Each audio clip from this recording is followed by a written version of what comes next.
Manishtana halala ze mikol halailot. Why is this night different from all other nights? No, your new rabbi is not totally confused, nor should you be. It is not Passover Seder night, but it is Rosh HaShana day. So the start of this new year, 5782, seems so different in so many ways that I want to call attention to what HaShana, what has changed as we start a new year. Our return to seeming normalcy by gathering together in person once again for high holidays is in fact different. It's different because we couldn't do this at all last year, and it's different because many of our community and our kids and our grandkids cannot be here with us this year. And it's different because for those of you who are sitting here this morning, you're all wearing masks, and we're generally speaking sitting as far apart from one another as we can. And it's different because despite the challenges, we have found a way for all of us to be together nevertheless, whether you're experiencing the Temple Sinai Rosh Hashanah service here or at home on our Zoom, we are all together to begin this new year as a community. Manishtana. There is something else, though, that is very different about this particular Rosh Hashanah of 5782. This Rosh Hashanah today inaugurates a once in 7 years kind of special year. It's called shnat shmita, the year of release, or the sabbatical year.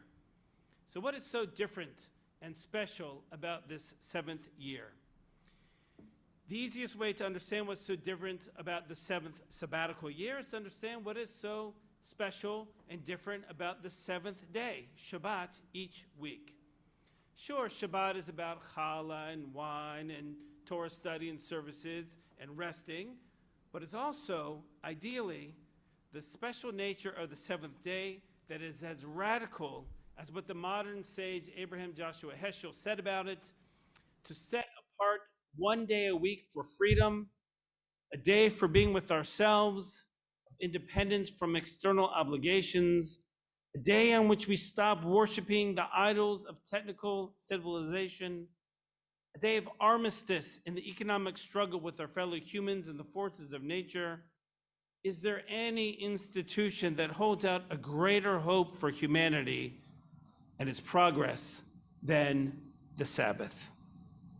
And just as Shabbat, the Sabbath, is designed to be a very different day from the other 6 days of the week, the 7th sabbatical year is also designed to be radically different from the other years, the other previous 6 years and the next 6 years to come as well.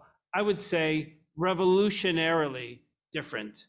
It does all of what Heschel said about the 6th day, about the 7th day, Sabbath, and more.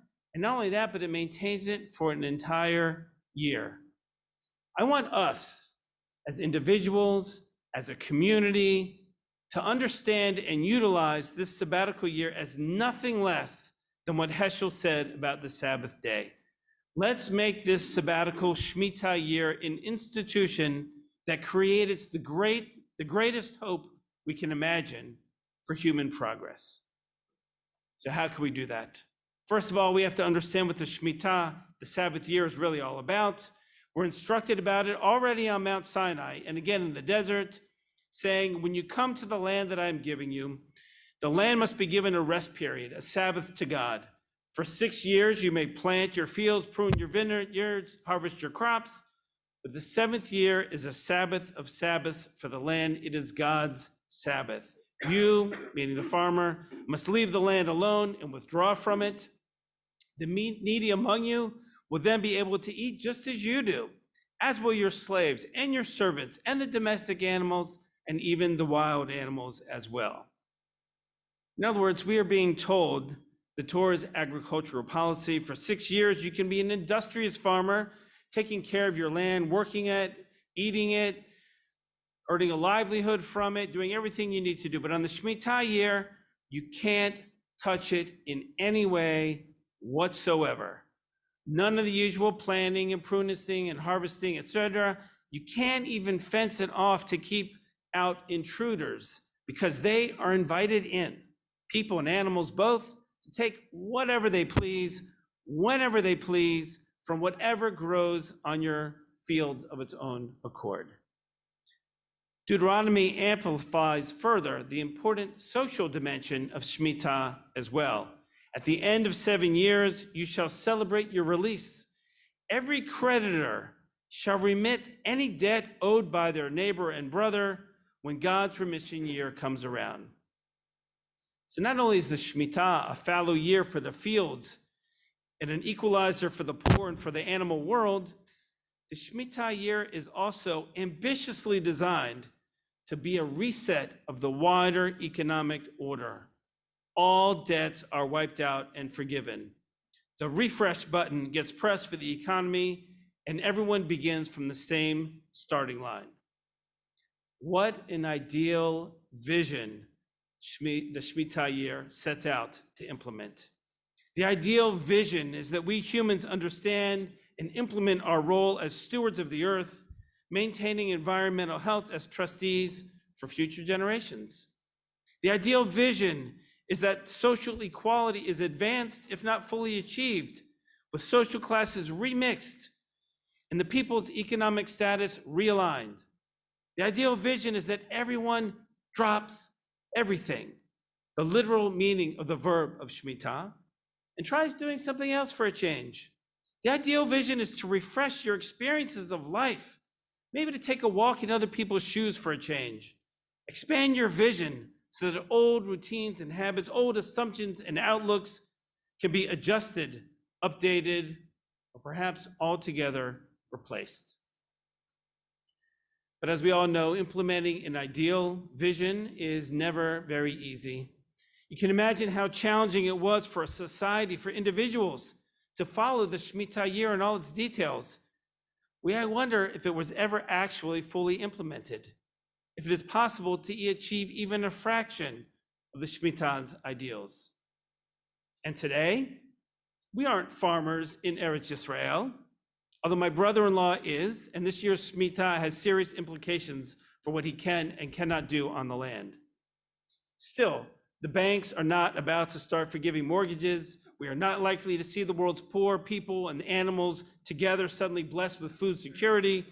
But as many of you know, the Torah has an uncanny way of knowing exactly what is going on, of being read at precisely the time when its message about events of the day gives deeper insight or serves as effective guidance.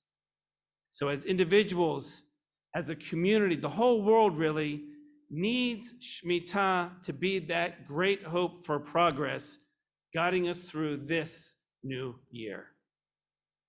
There are several reasons why this year's Shmita is crucially important for us. Shmita is God's plea for environmental sustainability.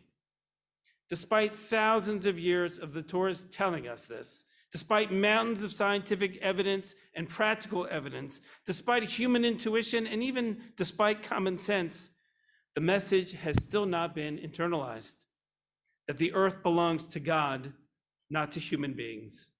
Our earth is not a commodity to be used up. It is a trust for which we are responsible, ensuring its health and sustainability to future generations, not just of humans, but of all flora and fauna as well. Climate change is an existential threat now impacting us because we have impacted the climate. The Shmita year demands some radical change in our relationship to the earth. No more business as usual, literally.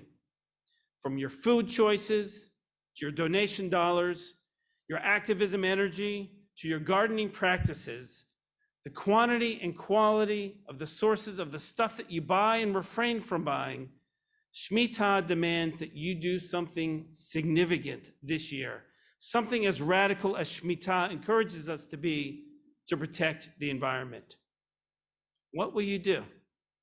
What will all of us collectively do differently? Shmita makes us fight inequality. In the ancient practice of Shmita, the fences around fields would have to be open so that equality of access till the earth's produce can be assured. The poor, the immigrants, the animals, everyone and everything could come through to pick the fruits that grew naturally in the field. We know that today there is a great need for balancing out the inequalities that are all around us. At last report, the United States was #1 in the world for having the widest gap between rich and poor of any society on earth. Israel was #2. How will you make sure that this year there's more equal distribution of resources to everyone?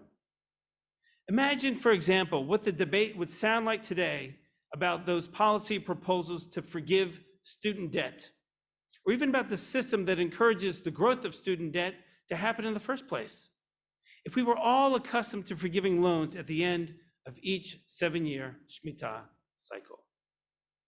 Maybe shmita is the opportunity for us to get serious about knowing how our choices matter. Imagine the impact of reducing your Amazon purchases by 50%, by 95%, and instead making the effort to go out and get what you need from your local store, from a mom and pop shop, rather than some big container store.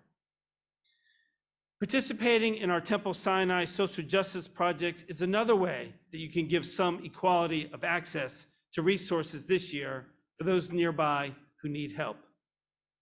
Is there any way for you to enable access for everyone to our society's tremendous cultural wealth, to educational resources, to equal opportunities? What other steps can we ourselves make to bring about more equality? Ask yourself if you honestly believe that we can make any dent at all in what seems such a huge and unsolvable problem. And if the answer is yes, even a dent, then now is the time to make sure that at least that dent gets made. Let's take it a step further. Shmita is good for your soul. Just as it did for our biblical farmer ancestors, shnat shmita invites us to change our routine, to stop running that rat race, to explore different paths through this life. The Torah seems to endorse the idea that we become more complete humans, more solid citizens, and better Jews by making the effort to see the world through a new lens every now and then. And it advocates we take some radical steps in order to glimpse new horizons.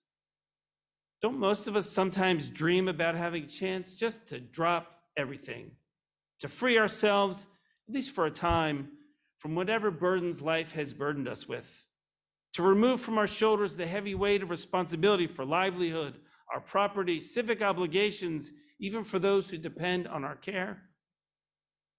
No, shmita isn't permission simply to leave others in the lurch, but it is an invitation to slow down and to look and to learn to see things in a new way, to find new strategies for circumventing old limits, to throw out the old patterns, and to try something new.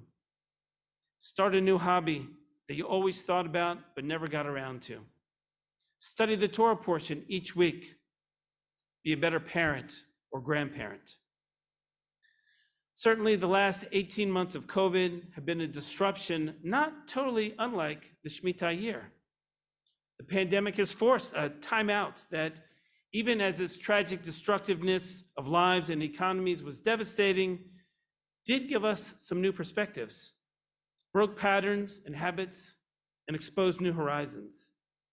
I would suggest that COVID primed us for the possibility of a truly profound Shemitah experience now this year. We've seen how quickly and radically the world can change and adapt, just as it would have in a Shemitah year of old. But can we be proactive in Shemitah rather than reactive in coping with the pandemic? Rosh HaShana is already a time for reconsidering how we are living our lives. So let's make this already very different Rosh Hashanah truly special. We're in the process of creating the new normal in our return to community life and hopefully full in-person civic involvement this year, right? So let's be emboldened by Shemitah to question our assumptions as we do that, not to fear reshuffling the deck a little bit, To set goals that are realistic, yes, but which also are seen as steps toward fulfilling the ideal vision that we ultimately continue to aim for and on which we have not yet given up. This is the reason that Shmita begins on Rosh HaShana, the day of our sounding the shofar. Let this very different year be our wake-up call to make a real difference for us and for the world. Shana Tova, Shnat Shalom, a year of peace.